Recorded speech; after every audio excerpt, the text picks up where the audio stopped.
إن أريد إلا الإصلاح ما استطعت وما توفيقي إلا بالله عليه توكلت وإليه أنيب. بسم الله الرحمن الرحيم. الحمد لله رب العالمين، والصلاة والسلام على أشرف الأنبياء وسيد المرسلين حبيبنا ونبينا محمد وعلى آله وأصحابه أجمعين. محترم ورونو، والسلام علیکم ورحمت الله وبرکاته.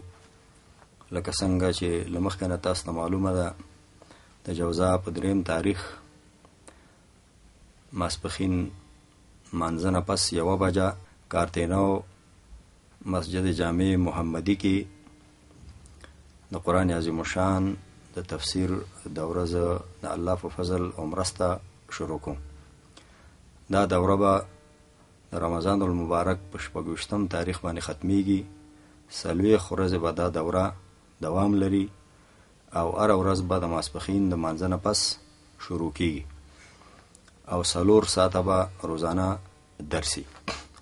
د دې دورې ځانګړتیاوې دا دي چې آسانه او روانه پښتو ترجمه به کیږي د دې، او د مغلقو ځایونو تشریح په فارسی کې هم بیانېږي، او د قرآن عظیم الشان لنډ تفسیر به بیانېږي، او د مشکل ځایونو به مشرحه شرحه پکې بیانېږي، او د قرآن عظیم الشان او اسلام چې کوم اعتقادي، تعبدي، روحاني، اقتصادي، سیاسی او ټولنیز نظام تشریح کوي، هغه به انشاءالله په مکمل توګه په دې دوره کې تشریح کیږي. په دې دوره کې د قرآن عظیم الشان مهم اصطلاحات الہ، رب، عبادت، دین، او د قرآن عظیم الشان نور اصطلاحات لکه توکل، تقوا او داسې نور، دا به په صحیح توګه باندې انشاءالله تشریح کیږي ترڅو د دینی مفاهیم او فهم د خلکو په ذهن کې درست او صحیح شي. په ترجمه کې او تفسیر کې خویندې هم شرکت کوي شي. د خویندو لپاره جلا ځای دی. کوم خلک چې د نور ولایتونو تشریف راوړي او راځي، هغه هم راتلی شي، او هغه لپاره د لیلې بندوبست هم شته دی.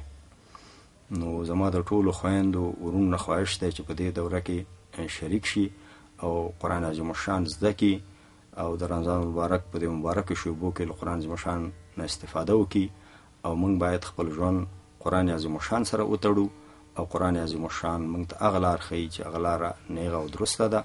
ان هذا القرآن يهدي للتي هي اقوم.